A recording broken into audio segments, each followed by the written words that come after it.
Hello everybody, Sir Walter of the Sir Walter Jones Show. This week on the show I want to focus on a family, a royal family, Camelot some might say, a dynasty. They are the first family of the United States, been in politics for many years. I want to focus on a Chris Kennedy in particular, but before I go into his story, I want to talk about, in brief, about 6 generations of that family. We all know and love the family. Some don't like them as much.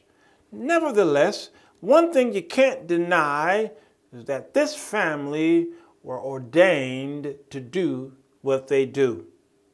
The Kennedy family is an American political family that has been prominent in American politics, public service, and business. At least one Kennedy family member held federal elective office in every year between 1947 and 2011, and then from 2013 onward, a span of time comprising more than a quarter of the United States' existence.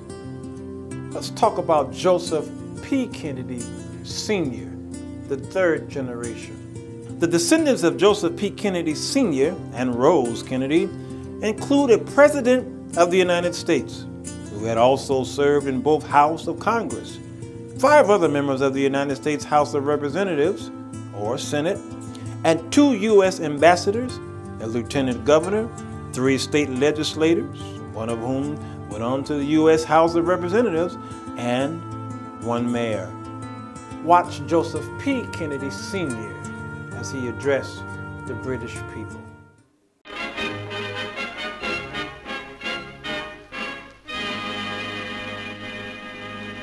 I am returning to Washington to report to the President. May I also say at this time that I shall never forget your kindness to me and to my family. There will not be 1 minute while I am away that I shall not be thinking of you and praying for you. God bless you all. Let's not forget Jack, John Fitzgerald Kennedy, the 35th President of the United States. And so, my fellow Americans, ask not what your country can do for you, ask what you can do for your country.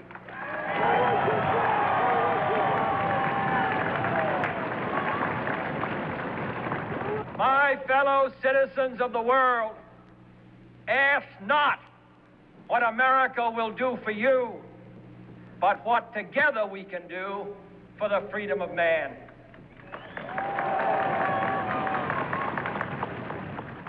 Robert Francis Bobby Kennedy, the 64th United States Attorney General. In this difficult day, in this difficult time for the United States, it's perhaps well to ask what kind of a nation we are and what direction we want to move in. What we need in the United States is not division. What we need in the United States is not hatred. What we need in the United States is not violence and lawlessness, but is love and wisdom and compassion toward one another, feeling of justice toward those who still suffer within our country, whether they be white or whether they be black. Edward Moore Kennedy, affectionately known as Ted, speaking at the 1980 Democratic National Convention. May he continue to guide us for many years to come. Ladies and gentlemen, my uncle, Ted Kennedy.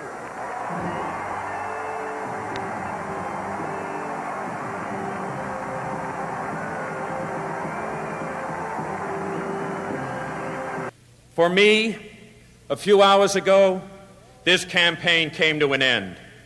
For all those whose cares have been our concern, the work goes on, the cause endures, the hope still lives, and the dream shall never die.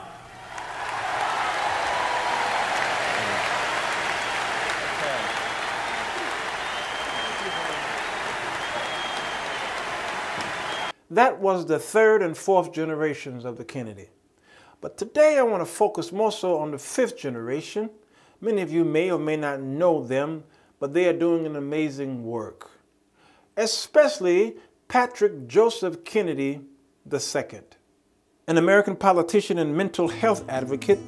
From 1995 to 2011, he served as a Democratic member of the United States House of Representatives from Rhode Island's 1st Congressional District. A member of the Kennedy family, he is the younger son of the longtime Massachusetts Senator Ted Kennedy and the nephew of the former U.S. President John F. Kennedy. I met this young man at the City Club of Chicago, here in Chicago, a 501c3 nonpartisan nonprofit membership organization intended to foster civic responsibility. They promote public issues and provide Chicago, Cook County, and Illinois with a forum for open political debate. The organization attracts those interested in civic responsibility, public issues, politics, and networking opportunities. Listen to Patrick Joseph Kennedy as he speaks about mental illness. So I knew then that Patrick Kennedy was the remedy. So I give you the remedy, Patrick Kennedy.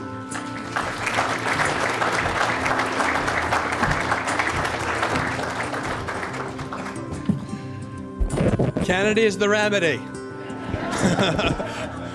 Don't forget, March 20th, Kennedy is the remedy. When you think about where we need to go with mental health, I called it the Kennedy Forum because John F. Kennedy has been the single most important president when it comes to articulating what this country's response should be to the public health challenges that are unaddressed within the mental health and addiction world.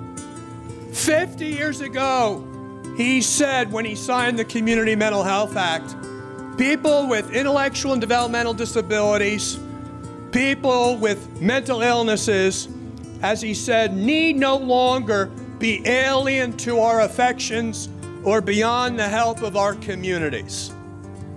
And my friends, you cannot come up with a better statement of mission for this country than what he articulated over 50 years ago in terms of the challenge to deinstitutionalize people from what were then the asylums. But as we know today, those new asylums are our jails and prisons. And so you could easily take John F. Kennedy's statement on the signing of the Community Mental Health Act and apply it to what is the remedy, Peter O'Brien, for today when it comes to the challenges of addressing the public health crisis we're facing as a nation. It is community mental health. Today I want to focus on Christopher George Kennedy, or Chris Kennedy. He's running for governor of the state of Illinois. Born in '63, American businessman, politician. He's the chair of the Joseph P. Kennedy Enterprises Incorporated. Chris is the son of this well-known man. Mayor Yorty has just sent me a message that we've been here too long already. So, my thanks to all of you, and now it's on to Chicago, and let's win there. Thank you very much. At St. Francis Xavier Church in Hyannis, the sacristy is knee-deep in Kennedy's small fry, as the latest addition to the clan is baptized. He is the son of Attorney General Robert Kennedy, and the nephew, of course, of President Kennedy. The VIPs in attendance don't faze 15-day-old Christopher George. Officiating is Richard Cardinal Cushing, Archbishop of Boston. The godmother is Mrs. Peter Lawford, a Kennedy sister. And the godfather is Dean Markham, an old family friend.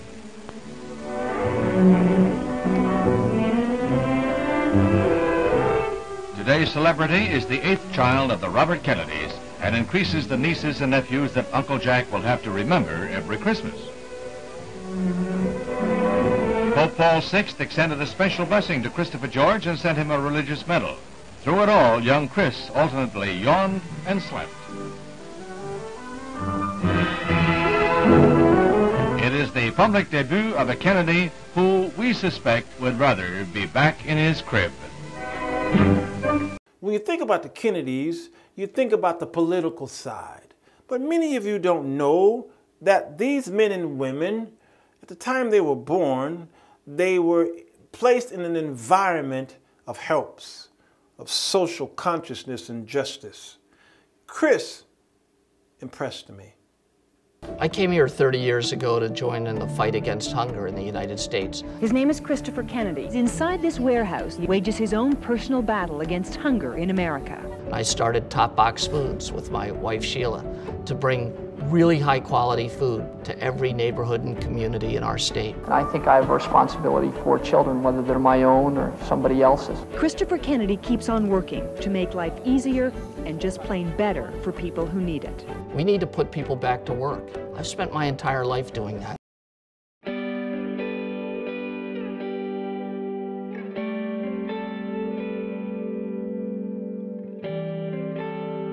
This is a huge day for Cleo and for Life Center Church. It's also a huge day, I would hope, for Chris Kennedy and the Top Box family.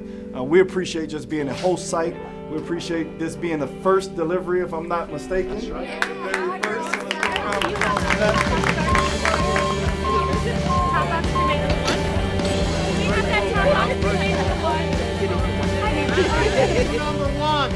I'm appreciative that people who don't have to care about this neighborhood do care about this neighborhood and found it in their hearts to find a way to battle the food desert problem that is plaguing the south side of Chicago. Can I have one grill box, please? One of the greatest benefits that I see in the program is getting quality food for half the cost.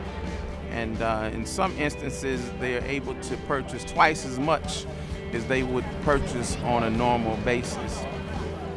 I think the number of people who are able to participate, 300 families today, 18, 20 different churches, lots of different communities involved, and to allow them a chance to do what we all want to do, which is to help fight hunger here in the United States. I have a family of 5. It's a program that I think is really beneficial to a lot of people, and more people should be able to be exposed to it.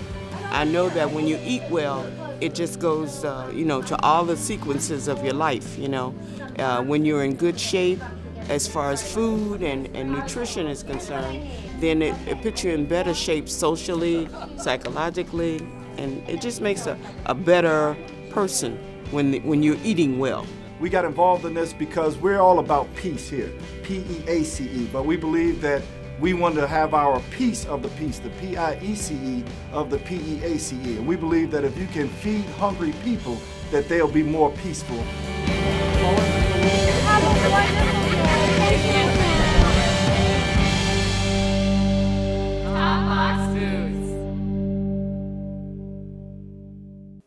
Senator Barack Hussein Obama of the great state of Illinois, prior to him entering into politics, was a community organizer. And he was laughed at by a particular political party. Cue the clip.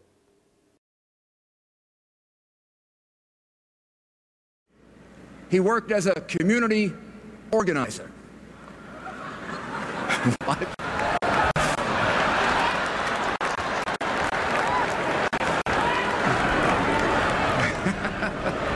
He worked. I said.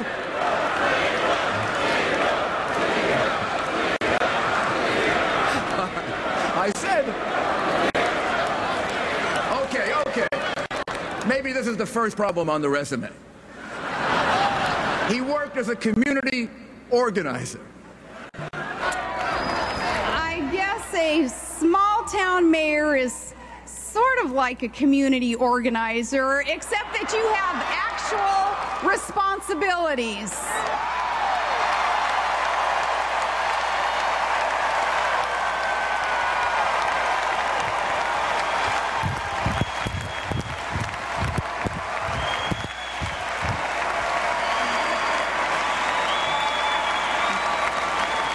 This world of threats and dangers, it's not just a community, and it doesn't just need an organizer.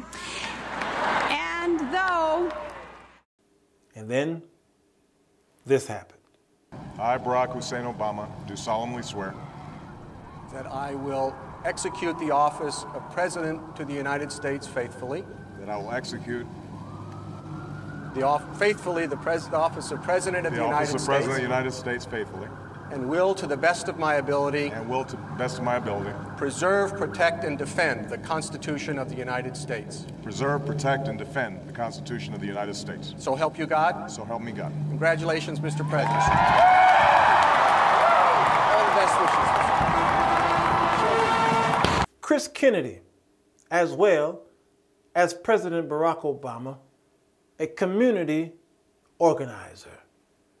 I was introduced to the great Chris Kennedy by my dear friend, Pastor Andre Johnson. I invited him on my show in the historic neighborhood of Bronzeville here in Chicago. They came to our studios at the Urban Broadcast Media, and from the moment I shook Chris' hand, I knew that this man and his family would change my life. The question went forth, and they asked all of you to say something that you like about a candidate. All right? Now, your response to JB was a response that I said, I don't think I would have said that. But then you went home, you thought about it. I know you did. Because I read your bio and I says, there's something different about this candidate here. You went home and you thought about it, and that next morning there was a press conference and you apologized. And when you did that, I realized that I need to research and find out who this man is.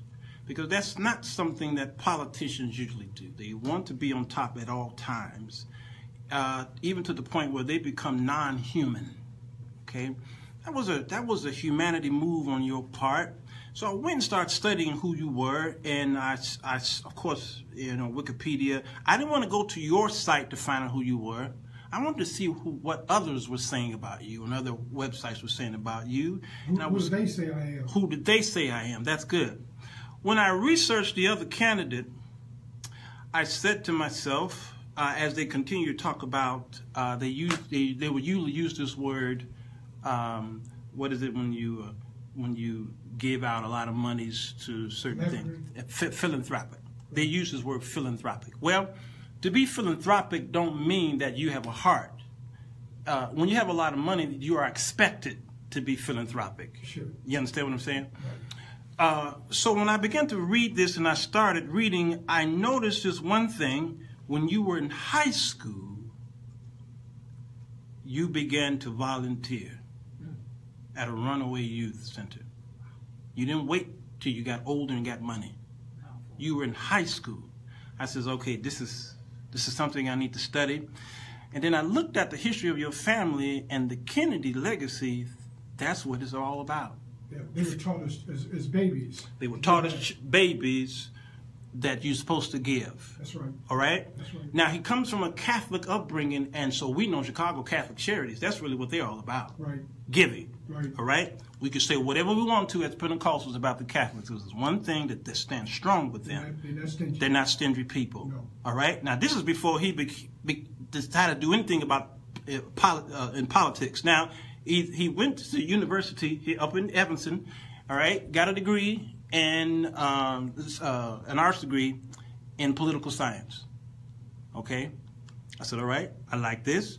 Preparing himself. Now, he's an outsider, per se. Barack Obama was laughed at because he came here to become a community organizer. Another outsider. An outsider, and they laughed at him. It's amazing. For those of you who are in my religious community, this right here is why I'm pressing this. It's because when you see now watch this. I see food depository here. That's big. I see Top Box Foods. Okay? Wikipedia spent a whole lot of time talking about this man's giving. way before he was interested in politics. You see what I'm saying? When I went to the other candidates, it was way at the bottom when they finally says they gave to yada, yada, yada. And then when it says when they gave, it says, no, but here's the problem. You see what I'm saying? Right. So I don't usually like to, I don't really endorse candidates on my show. I try to be fair and balanced. That's right. All right? I try to do that. Because you've been with me a long time. Yes, sir. But when I see when a man is doing something that God has ordained us or commissioned us to do, I try to highlight that. That's right. No matter what his political stand, I try to highlight that. So if those of you will go on Wikipedia and type his name in, you will see the personal life of this man, and it will help you make a decision. Now, my show is controversial. Yeah, very, very controversial. So far, I like everything I've heard. Yeah, well, what you heard is controversial, too.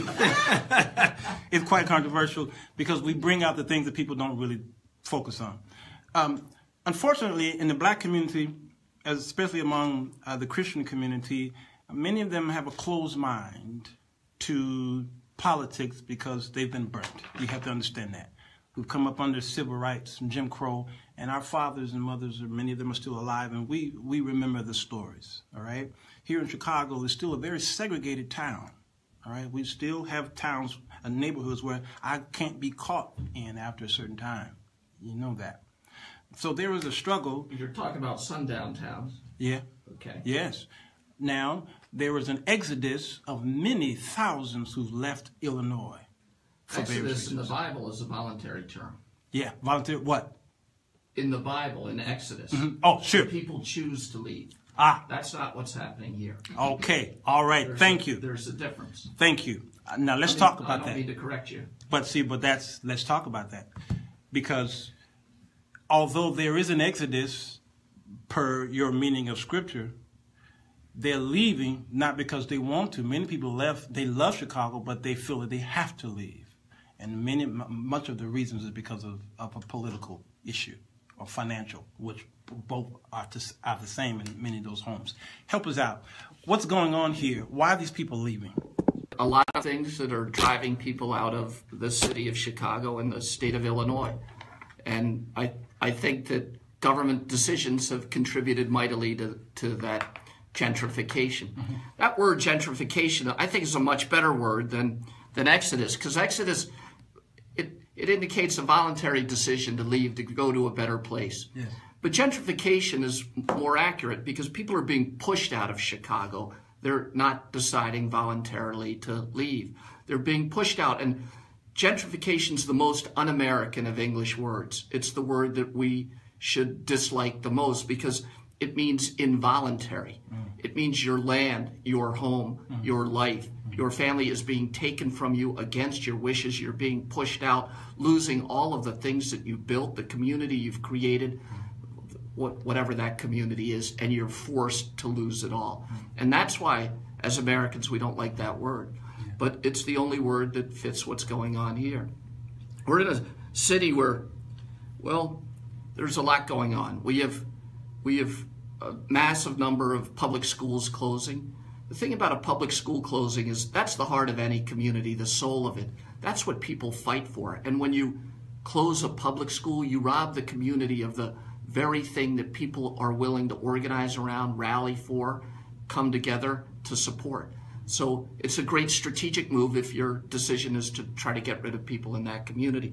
So we're closing our public schools. We're letting food deserts expand so people are not in communities where they can easily access a grocery store. We pioneered the notion of a new kind of desert here in Chicago, a pharmacy desert, where people can't get access to prescription drugs or the other healthcare needs they have conveniently in their own neighborhood. We have an 88 rule where 80% of all crime is now occurring in just 8% of the communities. And now we've closed half the mental health facilities in the city of Chicago.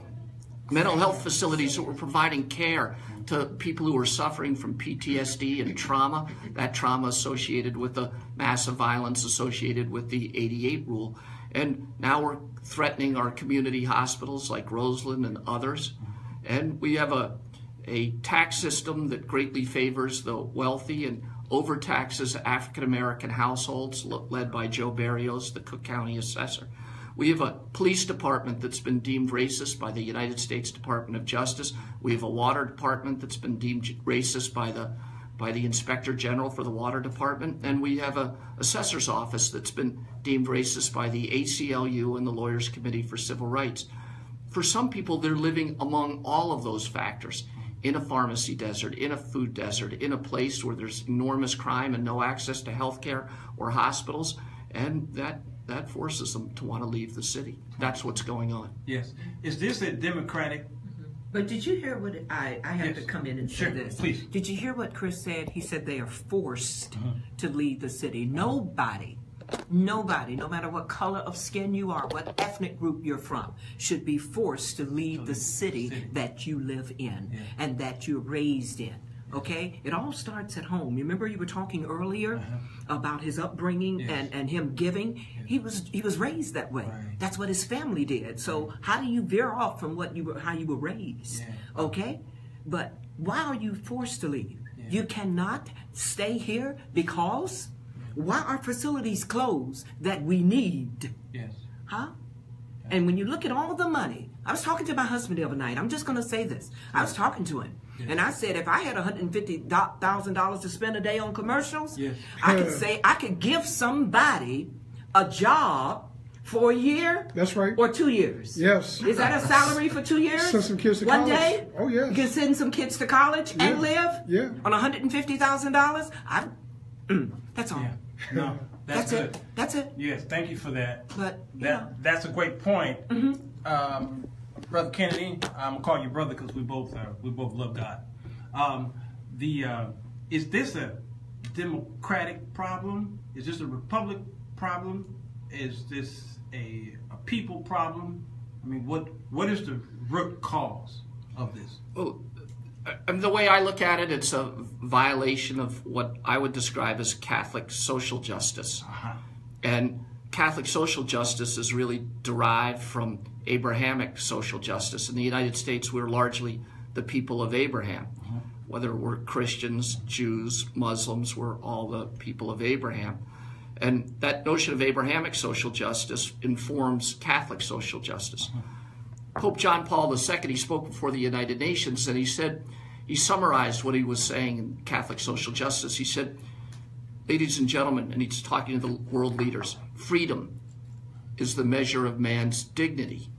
Freedom is the measure of man's greatness. And so in this notion of freedom, we have the fundamental belief of Christians about what we're meant to provide to each other here in our life on earth.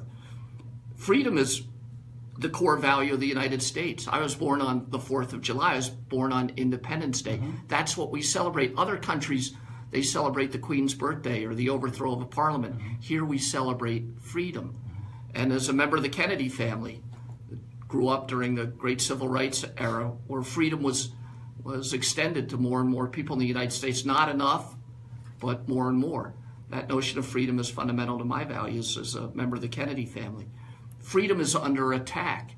When we're forcing people out of the city, when we're forcing people out of the state, we're attacking freedom. And if you don't believe in that value structure, if that's not part of who you are, then this stuff is irrelevant. It doesn't matter if there's a reverse exodus, if there's out-migration, if there's massive gentrification, because it is not a violation of your value system. And that's really what we need to focus on. Can we talk about the penal system? Sure.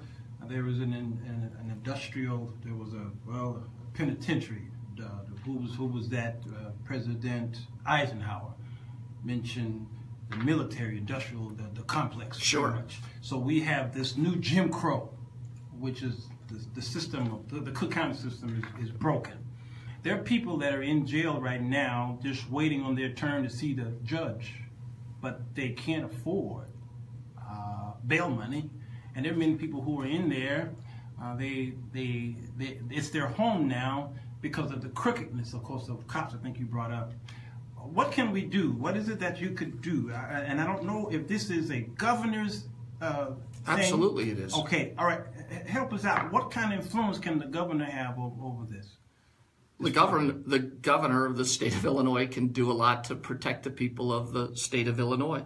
The fact is, you mentioned your parents, the great sacrifices that the older generation made to bring people to the north, to the city, to give them access to education and a different sort of life.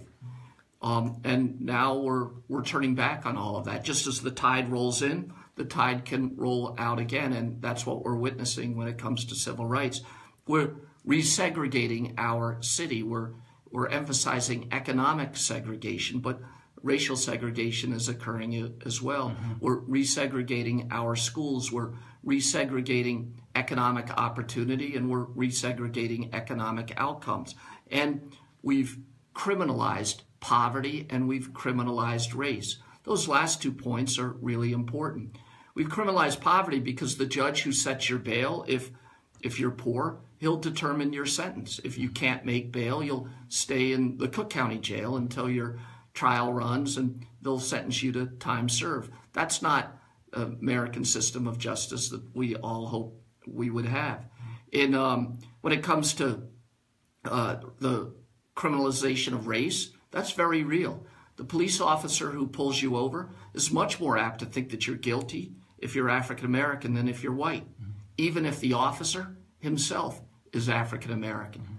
The judge that tries you is more apt to find you guilty and sentence you to a longer sentence if you're African American than if you're white, even if the judge is African American. And we need to talk about these issues, and not just on radio shows, but at the highest levels of government. This should be something that our governor and our mayor are discussing. We've convened a 500-member blue ribbon panel to bring Amazon to Chicago. Where is the 500-member blue ribbon panel to discuss the criminalization of race, the criminalization of poverty, the resegregation of our city?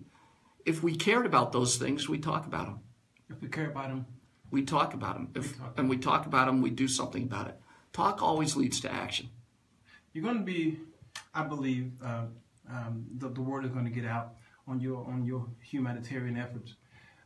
If the Lord's will that you become governor, you are going to be working next to Mr.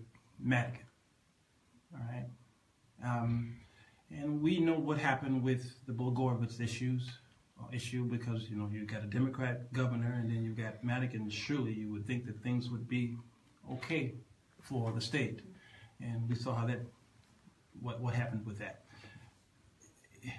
Do you? Because I read some of the comments here on Wikipedia on your relationship with Madigan. All right, you said some things against him, and there might be some things that you agreed with him. Are you agreeing with him because he's a Democrat?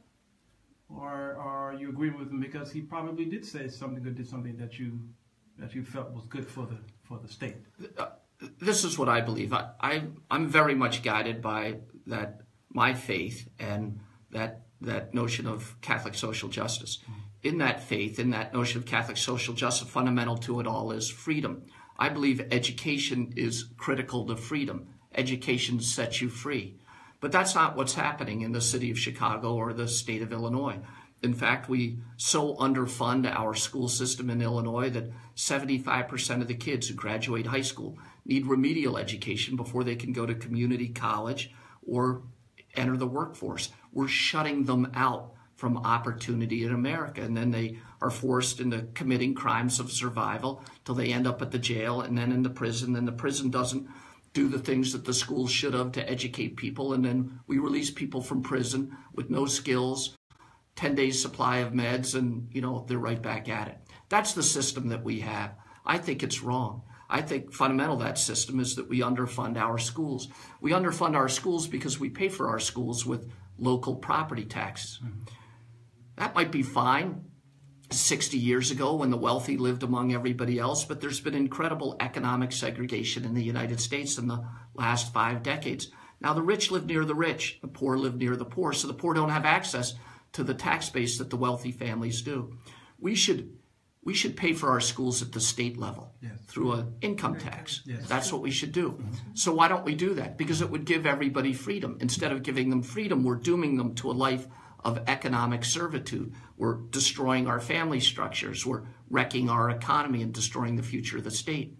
And yet, every Democrat believes that we should pay for our schools at the state level and not through local property taxes. But the Democrats had a supermajority in the state Senate, a supermajority in the state House, controlled the governor's mansion, and never did anything to fix this problem.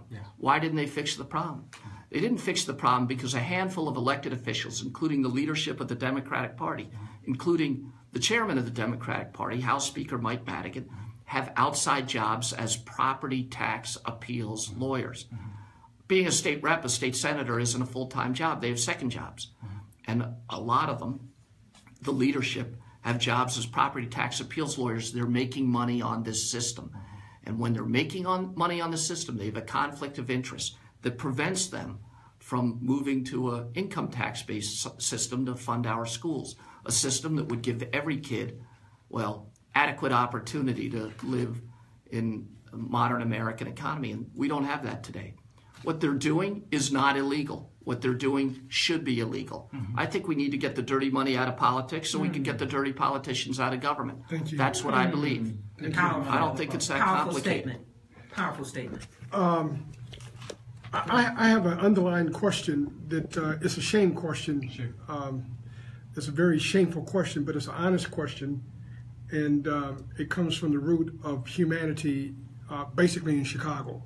I preface this with a statement in 1984. I'm a freshman at DePaul University. The first time I'm called the N-word by a Catholic professor. That being said, I had a lot of people from the streets asking this question. It's a shame question, but it's honest. Why do you like blacks so much? Why does he really care about us? We've had a mentality of years on top of years of stuff. Yeah, and they've been with us for years on stuff. Right, and they make you ask, well, why do you like me? Why are you trying to help me out? What do you want? Is it a trick? Oh, it's just too good to be. Well, you know you got a hard testimony. We're not going to cry right now.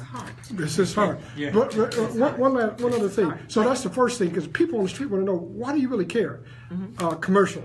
On yesterday, some many great pastors, too many to name, but if you want the names, Lady Pam could tell you, came to Quinn Chapel, the oldest African-American church in the city of Chicago. Absolutely. And he had probably some of the biggest, I think, majority of the biggest names of Christian ministry. Yeah, great giants. And to endorse him. I mean, they endorsed him on TV, so I don't see why Lady Pam can't mention one or two names.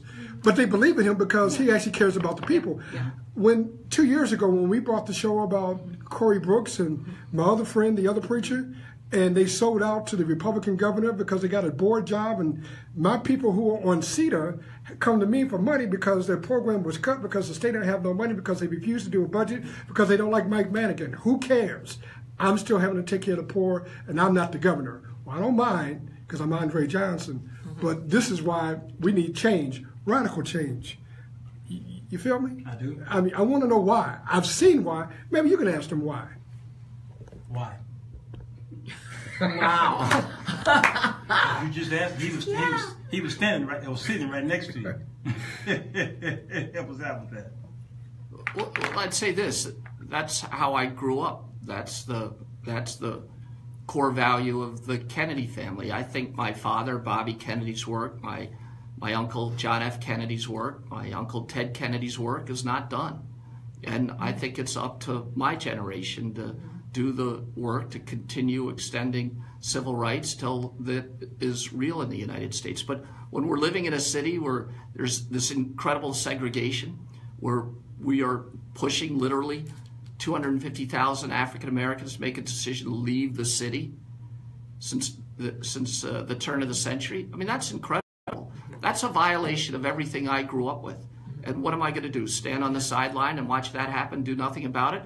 If you think that's who we are as Kennedys, you're wrong. We do not stand on the sideline. We want to be on the field, every last one of us, all the time. And this is my turn. Wow. That's their story. Their story is an American story. Their story is many of our stories. And there's one thing that you can say about the Kennedys, whether you like them or hate them, they were born for this. Sir Walter Jones Show. Chairman, I was struck last night by a comment that I heard made by Speaker Ryan, where he called this repeal bill, quote, an act of mercy. With all due respect to our Speaker, he and I must have read different scripture. The one that I read calls on us to feed the hungry, to clothe the naked, to shelter the homeless, and to comfort the sick.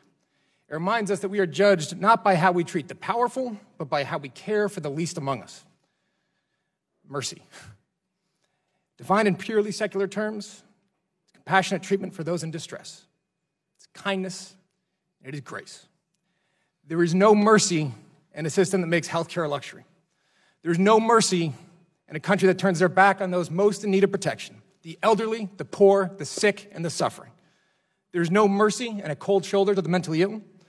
There's no mercy in a policy that takes for granted the sweat, the tears, and the sacrifice of working Americans that they shed every day so that they might care for their family's basic needs, food, shelter, health, and hope for tomorrow. There's no mercy for the 2.6 million people who will lose their job if Obamacare is repealed. This is not an act of mercy. Chair now recognizes the gentlelady from Washington State.